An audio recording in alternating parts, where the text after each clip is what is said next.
In this video, we're going to talk about how to set up reverb and delay spillover for scenes and for preset changes. We will start with scenes. At the moment, this is scene 1 on my preset. It's a Brit 800 amp with a bit of the music hall reverb. For effect, what I'm going to do is turn the reverb right up. So this isn't necessarily how I would use the reverb, but I just want you guys to be able to hear the spillover in effect. So there are several different bypass modes that we can select between. If we set it to through, this from memory is a default bypass mode. And if I have scene 2 set up to basically be exactly the same thing, but with the reverb off, I'm going to show you guys what happens when I switch scenes going from reverb on to reverb off. There'll be no spillover.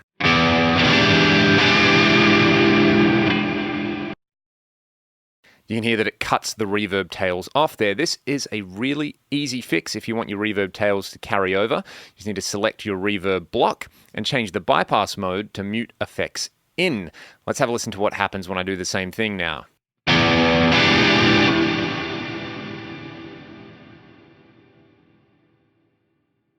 As you can see, my reverb trails there are preserved. I could try the same thing with a delay block, for instance. So let's go over here.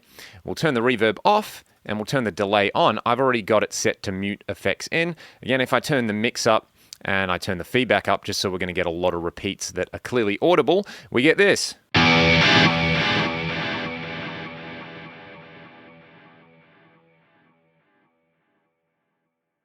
So even though the delay is off in scene 2, you can hear the repeats trailed over. So mute effects in if you want your delay trails. That is the easiest way to do it when you're changing scenes. If we want to have trails on presets, we first need to go to the front panel. If we want to enable spillover on preset changes, we can do that from the front panel by going to Setup, navigating to Global Settings, and then navigating down to the Effect Mixing section. You can see by default that spillover is set to off.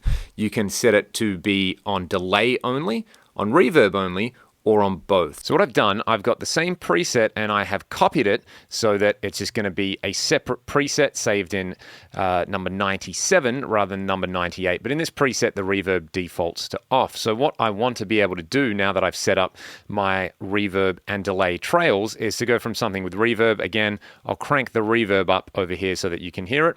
And I'm going to change to the other preset and you'll be able to hear reverb trails now. For me, when I'm playing live, I normally use scenes rather than presets when I'm changing between different sounds, so I don't have to worry too much about the global settings, but I do leave those global settings on just in case I ever do want to set up a couple of different presets and have all my delay trails spill over. So hopefully this tutorial was handy. You can go and check out my other Axe FX 3 Basics tutorials on my channel, and I'll see you next time. Thanks for watching.